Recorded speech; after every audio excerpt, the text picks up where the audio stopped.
Bonjour à vous tous, chers choisis de Jésus. Soyez les bienvenus. C'est une joie pour moi de vous retrouver pour cette nouvelle rencontre en live sur Facebook. Alors, je serai désormais avec vous les mardis au lieu des samedis. Et ce qui me permet, moi, de prendre ma pause dîner avec vous, puisque comme beaucoup d'entre vous, j'imagine, j'ai repris le travail plus ou moins normalement depuis quelque temps déjà. Alors, comment allez-vous? Est-ce que tout se passe toujours bien pour vous? Avez-vous pris le temps dans les derniers jours de cultiver votre union au cœur de Dieu et avec ceux qui vous entourent? Comme on s'en parlait un peu samedi, tous les moyens sont bons pour ça et la prière est un moyen par excellence pour cultiver notre union au cœur de Dieu. Dimanche, on a célébré la Pentecôte. Je sais que dans certains endroits, comme à l'île de la Réunion, les églises ont réouvert cette fin de semaine. Donc, vous avez pu célébrer en plus grand comité, quoique encore restreint. Nous, ici, on l'a célébré de façon virtuelle, je dirais, mais davantage avec nos cœurs. Alors, c'est ça. Puis depuis dimanche, on entre dans une nouvelle étape de notre calendrier liturgique qui durera jusqu'à la fin du mois de novembre et qu'on appelle le temps ordinaire. En effet, d'ici le mois de novembre, d'ici la fin du mois de novembre prochain, il n'y aura plus de grands temps forts liturgiques comme on vient d'en vivre. Le prochain, ce sera l'Avent qui va nous préparer à Noël. Mais c'est pas parce que c'est un temps ordinaire que ce n'est pas important de le vivre et de bien le vivre. Parce que quand on y porte attention, on se rend compte que ce n'est pas si ordinaire que ça et qu'on peut en faire un temps extraordinaire. Alors, je salue tous ceux qui sont avec nous. Bonjour à chacun de vous. Aujourd'hui, on va parler de quelque chose que j'aime beaucoup, qui me tient à cœur, et j'ai le goût de prendre ce temps avec vous pour parler de quelque chose qui va habiter notre temps ordinaire, cette période liturgique du temps ordinaire, et qui peut transformer ce temps ordinaire en quelque chose d'extraordinaire. Et ce quelque chose dont je veux vous parler, c'est le moment présent. Le moment présent. Alors, je fais le lien, moi, entre le temps ordinaire et le moment présent, parce que souvent, la liturgie nous fait tendre vers quelque chose de plus grand. Je ne sais pas si vous l'avez remarqué, mais quand on entre dans l'Avent, ce temps de l'Avent, on tend vers Noël. Quand on entre dans le Carême, ça nous fait tendre vers Pâques. Le temps pascal, lui, nous fait tendre vers l'aboutissement qui est la Pentecôte, la mission. Puis, quand le temps ordinaire arrive, ben lui, il nous fait tendre à quoi? Je crois qu'il nous fait tendre à la rencontre de Dieu dans le moment présent. Je ne sais pas pour vous je sais pas si le calendrier liturgique a de l'influence dans votre vie, dans votre quotidien, mais je constate qu'il peut en avoir sur nous et que c'est bon de tenir compte de cette influence et de s'y ajuster. Je vous donne un exemple. Vous me direz si je me trompe, mais quand l'Avent arrive, on sent la fébrilité de Noël. Hein? C'est comme si Noël était déjà là. Les 4 semaines de l'Avent, ça passe à une vitesse folle. On a hâte. Quand le Carême arrive, on prend soudain conscience qu'on s'en va vers Pâques. Pâques arrive et qu'on doit préparer nos cœurs pour ça.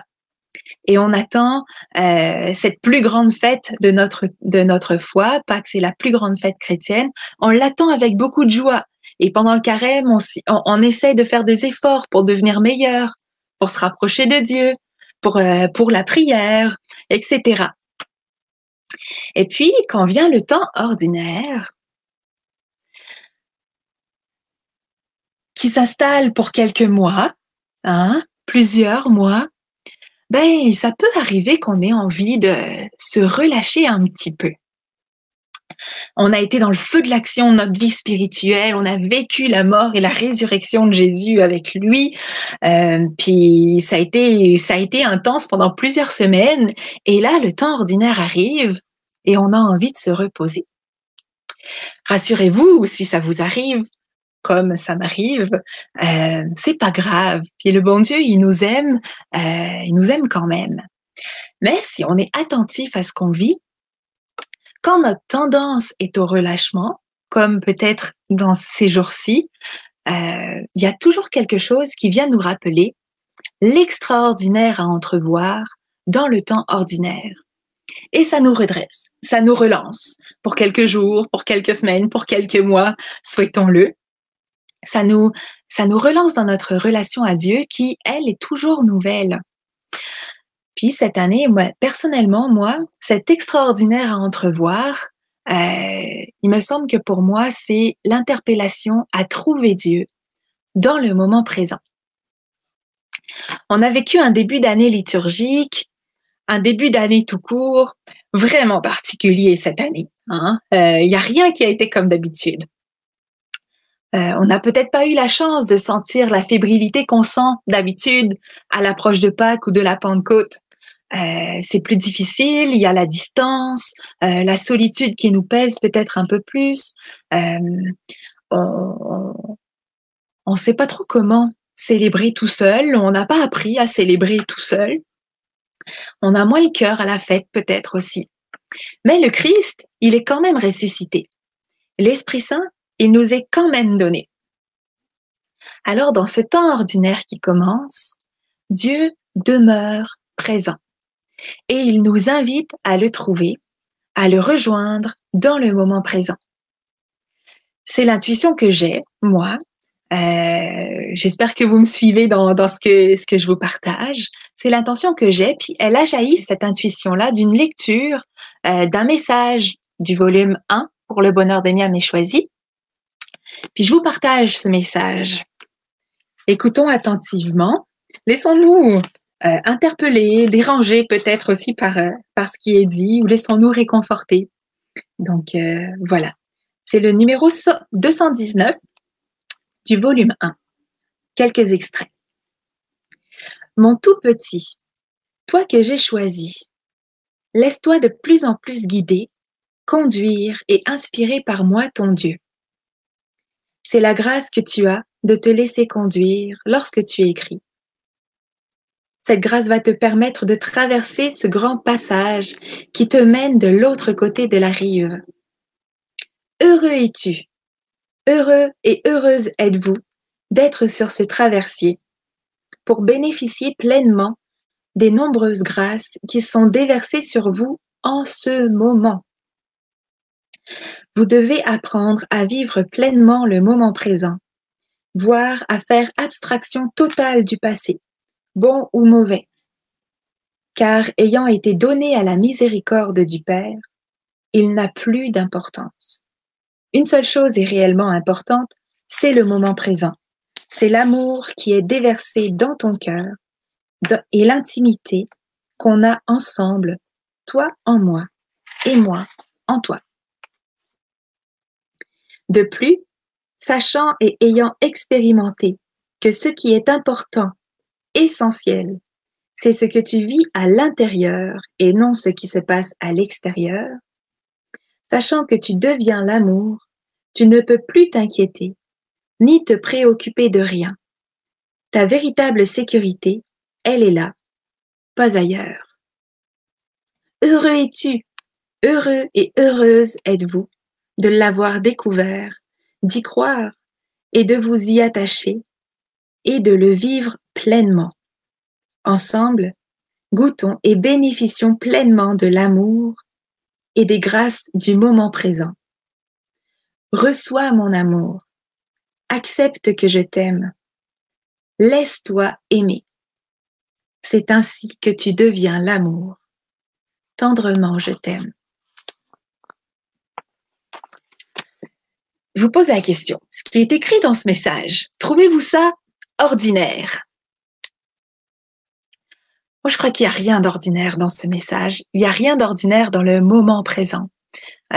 Jésus nous dit que c'est le moment présent qui est le plus important. On ne vit plus dans le passé et on n'est pas dans l'avenir. On est là où Dieu nous attend, là où il déverse son amour et nous invite à vivre en intimité avec lui. Quoi de plus extraordinaire que ça? Et dans le moment présent, Jésus nous demande 3 choses. Je redis les mots qui étaient dans le message. Reçois mon amour, accepte que je t'aime, laisse-toi aimer, ainsi tu deviens l'amour. Eh ben, si c'est ça l'objectif du temps ordinaire, moi j'ai très hâte de réussir à le vivre. Et je sais déjà que ça va être un défi tout aussi important pour moi que celui de préparer mon cœur à Pâques ou à Noël. Alors il n'y a rien d'ordinaire dans le temps ordinaire, rien d'ordinaire dans le moment présent. Parce que devenir l'amour, apprendre à se laisser aimer par Dieu, accepter son amour, ce n'est pas quelque chose qu'on vit une fois pour toutes, mais on le vit chaque jour dans le moment présent. Alors, je vous pose une question et j'y reviendrai après voir vos réponses dans les commentaires un peu plus tard. Avez-vous peur du moment présent? Est-ce que c'est facile pour vous de vivre au présent? Comment faites-vous du moment présent un moment de rencontre avec Dieu? Le moment présent, moi, je trouve ça merveilleux. Alors, je vous laisse cogiter ces questions. Je reviendrai voir s'il y a des réponses un peu plus tard. Le moment présent, c'est merveilleux parce que ça nous oblige à nous fixer, à nous centrer sur l'important, sur ce qui est là. On ne peut pas être à la fois dans le moment présent et ailleurs en même temps. Le moment présent, c'est un lieu privilégié de la rencontre de Dieu. Mais le moment présent, c'est aussi un moment qui nous surprend et qui nous dérange parfois. Hein. Il arrive qu'on ait la tête bien occupée à ressasser les choses du passé. Je sais pas pour vous, mais moi, ça m'arrive d'avoir la tête bien occupée à ressasser le passé ou à penser à l'avenir et à tout ce dont il sera fait. Et alors, on peut entendre une petite voix à l'intérieur de nous qui nous invite à revenir au présent. Mais cette petite voix, on dirait qu'on n'a pas trop envie de l'écouter parce qu'on n'a pas fini d'organiser notre avenir ou de remiser, d'archiver les choses du passé dans nos têtes. Alors, le moment présent, parfois, ça nous dérange. C'est dérangeant de revenir au présent quand on est pris dans les choses du passé ou de l'avenir. Et pourtant, c'est dans le moment présent que se règle la plupart de nos soucis. C'est dans le moment présent que se règle la plupart de nos soucis. Alors, en guise de témoignage aujourd'hui, je vous partage une petite expérience que je vis actuellement. Vous savez, je devais me marier cet été. Et un mariage, ça demande beaucoup d'organisation.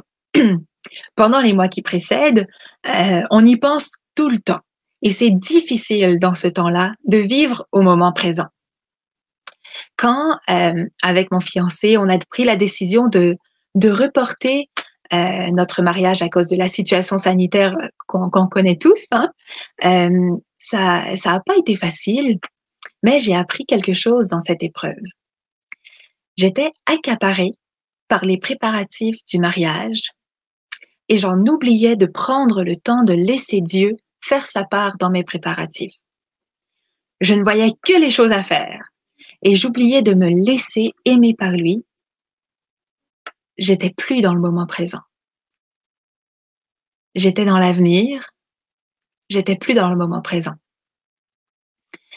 Et je crois que le fait de reporter le mariage aura eu du bon pour moi personnellement, parce que même si c'est sûr, j'aurais aimé me marier cet été.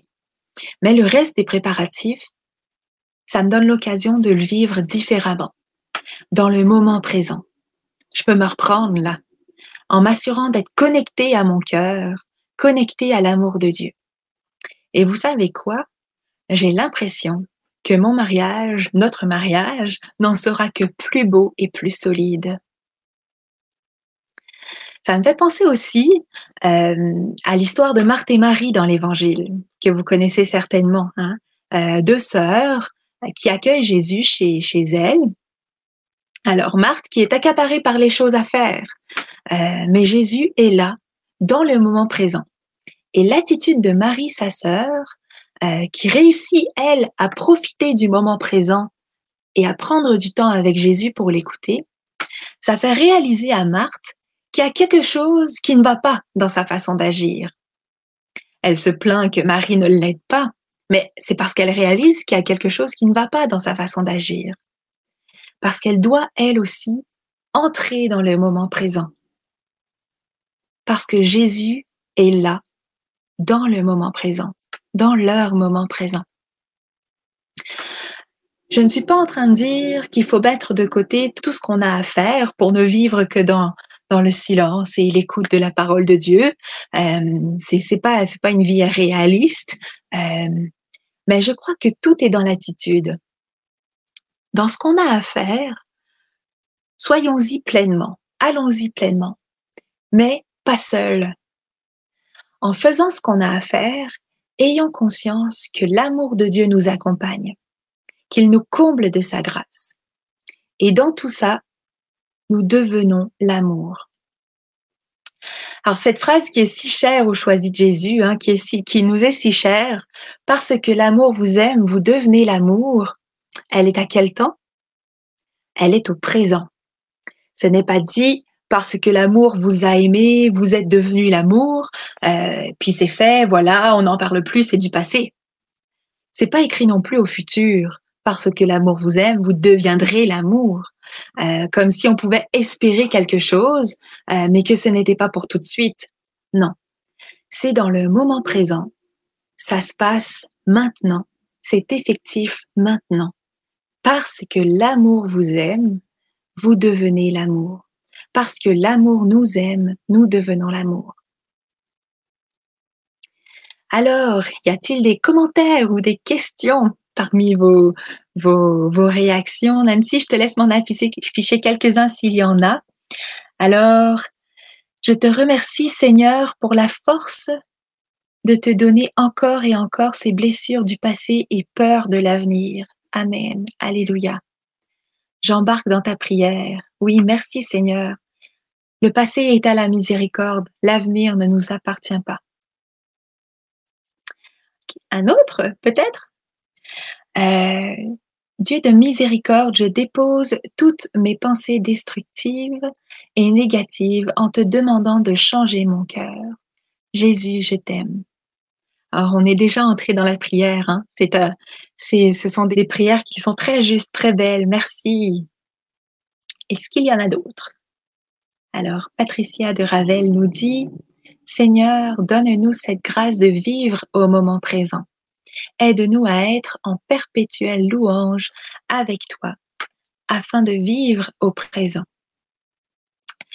Oui, en perpétuelle louange avec toi, afin de vivre au présent. Hein? Parce que vraiment, Dieu est dans le moment présent. Il nous accepte tel qu'on est. Il sait qu'on a de la misère à laisser le passé de côté, puis à ne pas penser à l'avenir. Mais c'est dans le présent qu'il veut nous rejoindre, c'est dans le présent qu'il veut nous parler. Merci pour ces commentaires. Alors, merci Yvette, ça fait plaisir. Merci. Bonjour à tous, merci. Oui, on vient chez vous. Vous venez chez nous. On est en communion. C'est ce qu'on appelle aussi l'église domestique. Hein. Profiter de ces temps où on est chez nous pour s'enseigner les uns les autres. Et c'est pas seulement nous, c'est vous aussi qui nous enseignez à travers vos commentaires. Alors, ce message du volume 1 que je vous ai partagé sur le moment présent, il a été mis en chanson sur le 2e CD des Choisis. Ça s'appelle Le Voilier Blanc. Alors, si vous voulez, on va prendre ce chant. Ouais, pour ceux qui le connaissent, on va le chanter ensemble. Pour ceux qui ne le connaissent pas, on va l'écouter. Et en prenant ce temps de prière, essayons vraiment de le vivre au présent, tel que nous sommes en ce moment même. parce que c'est dans le moment présent que Jésus nous donne son amour, qu'il nous invite à le recevoir et à devenir l'amour. Alors prenons un petit temps au présent.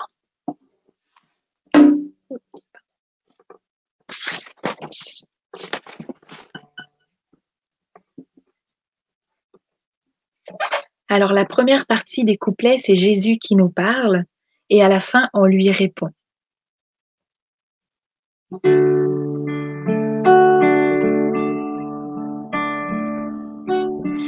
Viens mon tout petit, sur mon voilier blanc, sur le voilier blanc du moment présent.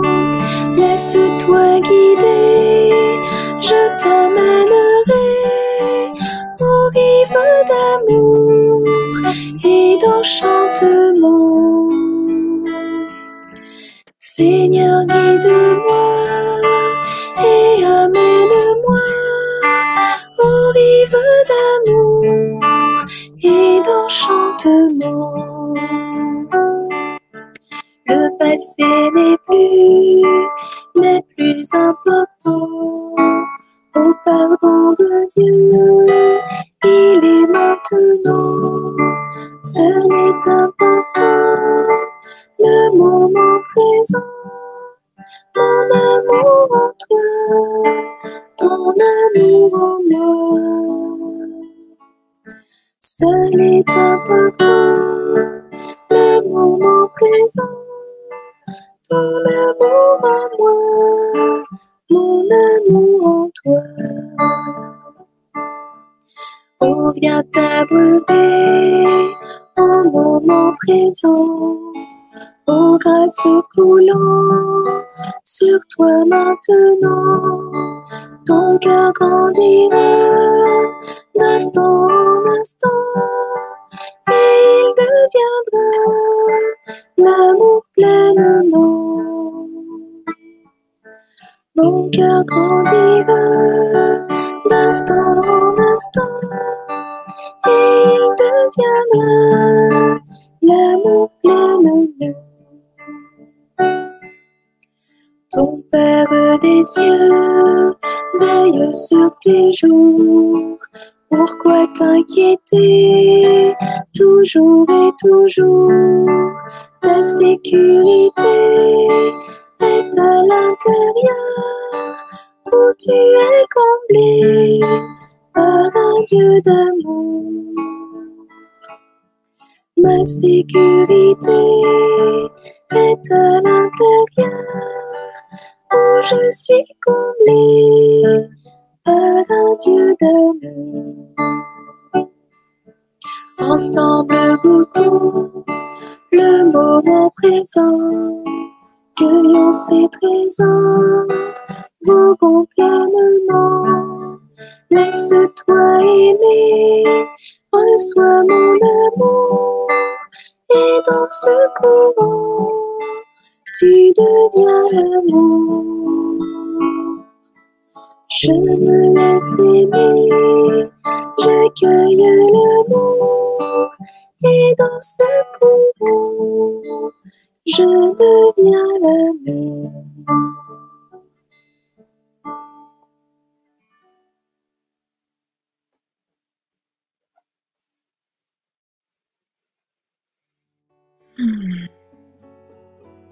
Rolande nous dit « Merci pour cette prière. Visite tout ton peuple qui a besoin de toi, Seigneur. » Chers amis, continuons de vivre dans cet état de prière. Je vous souhaite un bon moment présent à tous. Profitons de ce temps ordinaire pour nous laisser transformer à vivre le moment présent avec Jésus, parce que c'est un moment parfait pour ça, le temps ordinaire. Alors, je vous remercie d'avoir été avec nous encore aujourd'hui. N'oublions pas, parce que l'amour vous aime, l'amour nous aime, nous devenons l'amour, et c'est maintenant que ça se passe. Prenez soin de vous, et à bientôt.